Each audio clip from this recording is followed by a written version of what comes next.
नमस्कार दोस्तों, आज हम जानेंगे उत्पन्ना एकादशी व्रत कथा के बारे में, जो भगवान विष्णु को अत्यंत प्रिय है। इसे देवी एकादशी की उत्पत्ति का दिन माना जाता है। आइए जानते हैं इस पावन दिन की कथा और महत्व। युधिष्ठिर ने भगवान श्री कृष्ण से पूछा, हे भगवान, एकादशी तिथि का जन्म कैसे हुआ और यह देवताओं को प्रिय क्यों है? श्री कृष्ण ने उत्तर दिया, सतयुग में मूर नामक एक शक्तिशाली दानव ने देवताओं को पराजित कर स्वर्ग से निकाल दिया। पराजित और निराश देवताओं ने शिवजी से सहायता मांगी। इंद्र ने कहा, हे महादेव, हमें इस दानव से बचाइए। शिवजी ने उत्तर दिया, सर्वशक्तिमान विष्णु की शरण में जाओ, वही रक्षा करेंगे। देवता भगवान विष्णु के पास गए, जो क्षीर सागर में शेषनाग पर शयन कर रहे थे। इंद्र ने हाथ जोड़कर स्तुति की, हे प्रभु, आप सबकी रक्षा करने वाले हैं। हम मूर दानव से भयभीत होकर आपकी शरण में आए हैं, कृपया हमारी रक्षा करें। भगवान विष्णु ने इंद्र से पूछा, यह दानव कौन है? उसका स्वरूप और शक्ति कैसी है? इंद्र ने बताया कि मूर असुर चंद्रावती नगरी में निवास करता है। उसने देवताओं को हर स्थान से वंचित कर दिया है और अपने नए देवताओं की स्थापना की है। यह सुनकर भगवान विष्णु को क्रोध आया। वे देवताओं को साथ लेकर चंद्रावती नगरी पहुंचे। वहां मूर दानव ने उन्हें चुनौती दी।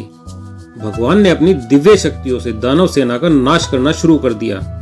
भयभीत होकर मूर के सैनिक भागने लगे। इसके बाद भगवान विष्णु बद्रिक आश्रम पहुंचे, जहां एक 12 योजन लंबी गुफा थी।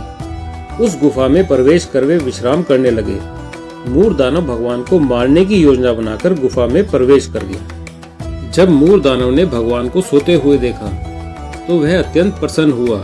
उसने सोचा कि अब मैं इन्हें मारकर संसार में अजय बन जाऊंगा। जैसे ही वह हमला करने को तैयार हुआ, भगवान विष्णु के शरीर से एक दिव्य कन्या प्रकट हुई। वह कन्या अत्यंत तेजस्विनी और अस्त्र शस्त्रों से सुसज्जित थी। उसने मूर दानव को युद्ध के लिए ललकारा। दोनों के बीच भयंकर युद्ध हुआ।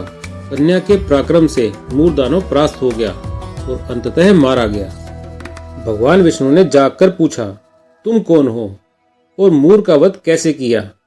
कन्या ने उत्तर दिया, प्रभु, मैं आपके तेज से उत्पन्न हुई हूँ और आपके आशीर्वाद से ही मैंने इसे मारा है।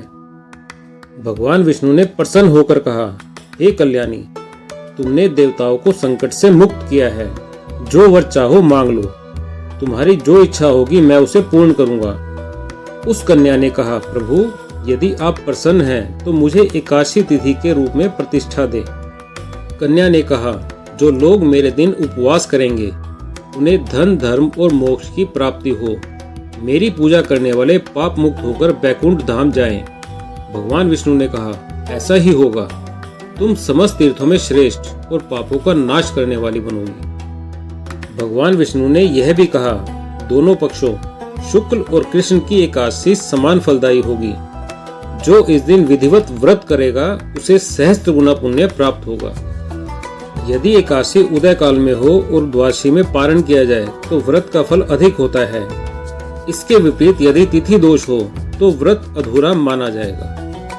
भगवान श्री कृष्ण ने कहा, हे युधिष्ठिर, एकादशी का व्रत अन्य सभी व्रतों से श्रेष्ठ है। यह व्रत करने वाले को पापों से मुक्ति और भगवान का आशीर्वाद मिलता है। जो लोग एकादशी की कथा को सुनते और सुनाते हैं उन्हें सहस्त्र गोदान का पुण्य प्राप्त होता है। दोस्तों, उत्पन्ना एकादशी व्रत केवल धर्म कर्म ही नहीं बल्कि आत्मा की शुद्धि का भी मार्ग है। इसे पूरी श्रद्धा और नियम से करें। भगवान विष्णु का आशीर्वाद आप सभी पर बना रहे।